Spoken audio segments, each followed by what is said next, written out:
everybody, and Alex from Eyemaze, ready to be interviewed for Hard Rock. Carry on my Eyemaze team. Yeah, looking forward to the interview. It's going to be very cool. We're in Melbourne. Yeah.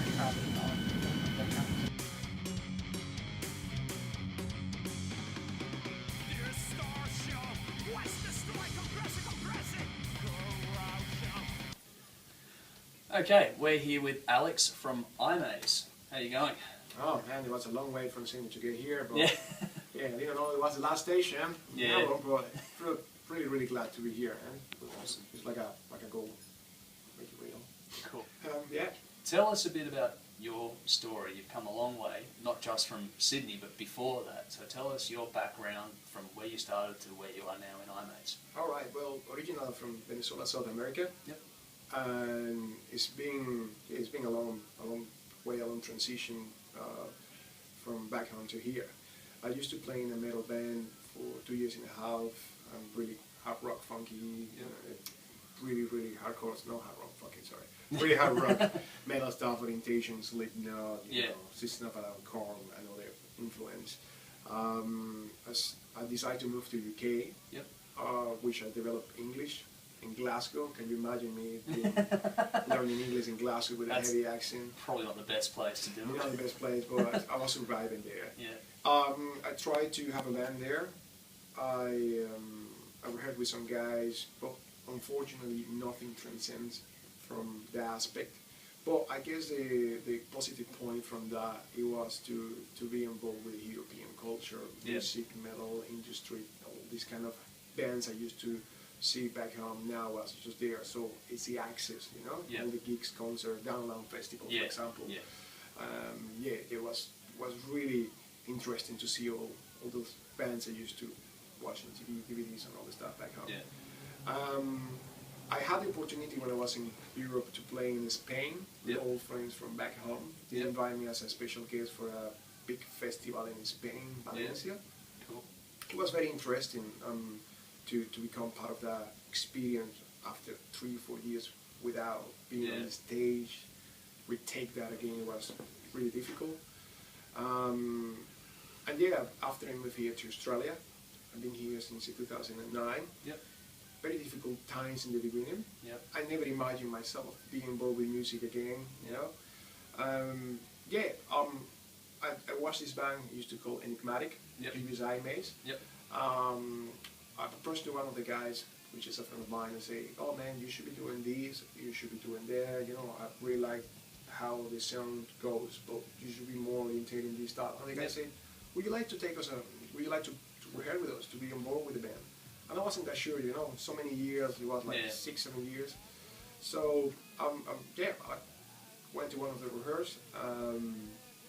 It was interesting to catch that kind of environment, to be in the studio with guitars and all this stuff. It wasn't the same I used to play before. The Eyemaze is more an experimental project, which is more funky, hard rock, but we don't go too far to metal. We call it chunky guitars and all this stuff, but I think we try to keep it really simple. It's funny because when we're playing with hardcore bands, metal stuff, we are too soft. When we play with soft bands, we are too hard. But I think it's kind of tricky, interesting ambit to be there, if this is right to say. To be there in between. You hate us, you love us. It's up to the people how they like the music we do. Being different is very good, especially in Australia, because we have so many bands doing the same thing a lot of the time. So in my opinion, what you've got is different and is very good. Thank you. So it's very cool to be different. How have you found, I guess, the reception to Eyemaze in its current form in Sydney, in the scene? I don't know how many gigs you've done outside of Sydney. Have you toured much outside of Sydney at this point? Or? Well, we did. We had the opportunity to play on Central Coast. Okay, close to Newcastle, but nothing from outside Sydney. We would love to play here in Melbourne. We were delightful to have the opportunity to play here. We've been concentrating more in Sydney because it's the home place. But we would like to go and do different tours on different states around Australia. We'd love to do that. Sydney's kind of difficult because metal orientation. I'm not trying to be disrespectful for the public there. But I think Melbourne have more, more that kind of metal reception by other people. The impression I get is that Melbourne has a huge scene compared to the rest of Australia, pretty much. The scene here has everything going on. There's metal, there's rock, there's funk, there's all sorts of stuff going on. You've got bands that are back to the Led Zeppelin type era, and bands that are full on extreme stuff going. There's a whole variety here. Do you find there's anything like that where you are in Sydney right now, or is it much more sort of a restrictive kind of an area because there's not as much going on? It make it harder. Yep. For sure. Make it more harder the situation. Try to expose yourself, try to expose the music you're doing. But there is some places and there is some gaps where you can accommodate the band and try to get the best of the music, Yeah. Yeah, definitely. I don't know if it's the element, it's more beach culture with the surfing style and all the things. I don't know if that element probably it make it more remarkable. But yeah, it's still, thanks God, there's still some spots where you can go for that. Yeah.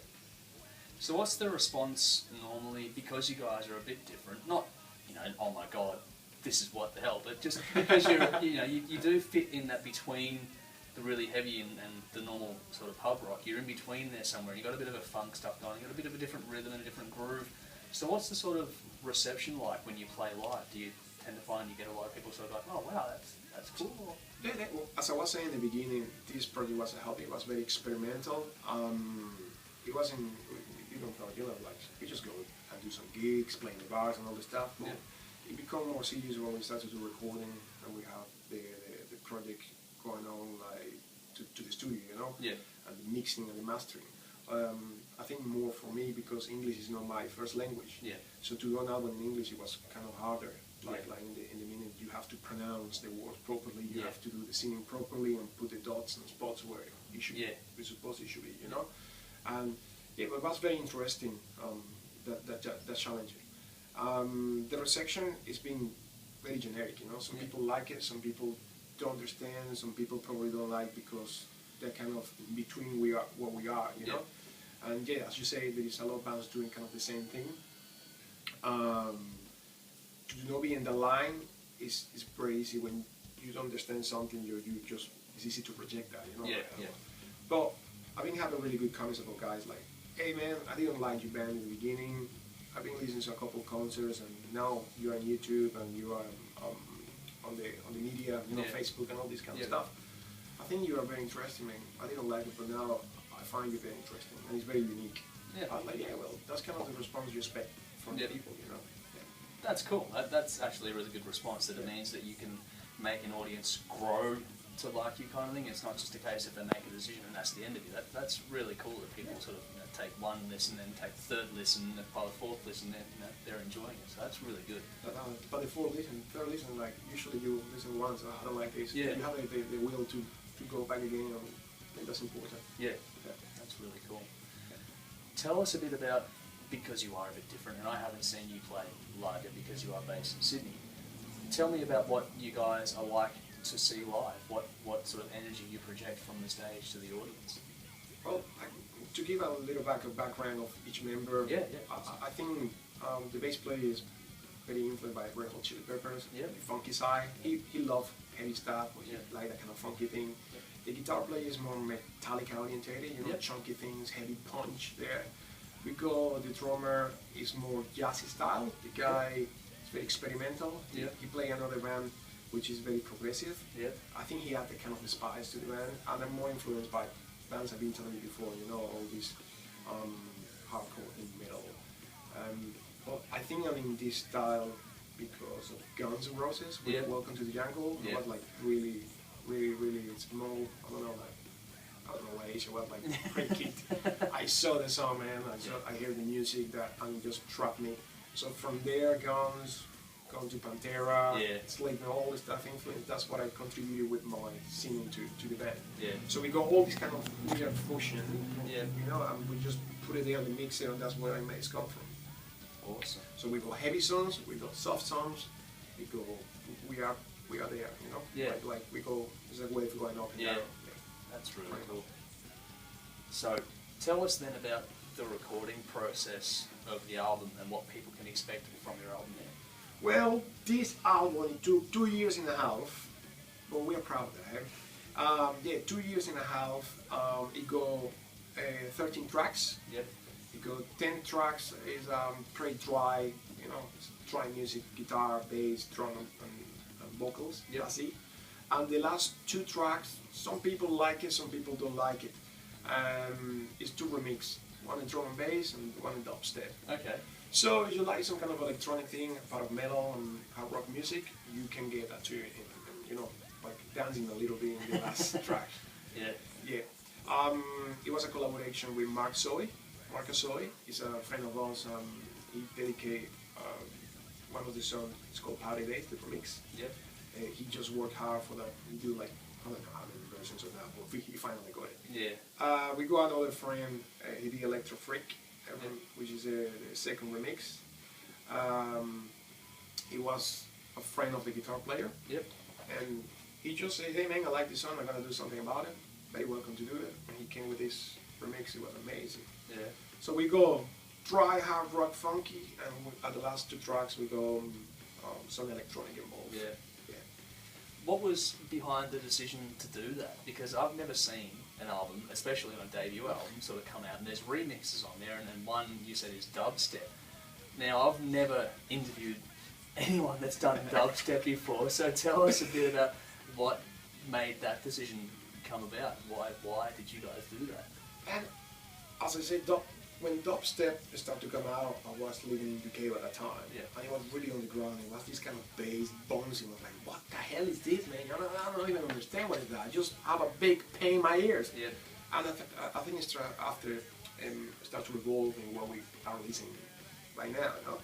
I didn't like it in the beginning, but after I start to listening a little bit, and I really, really enjoyed that.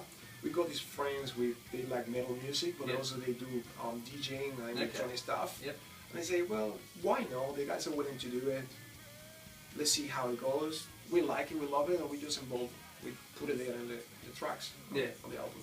So I think it was very interesting material to add to the album, to the EP.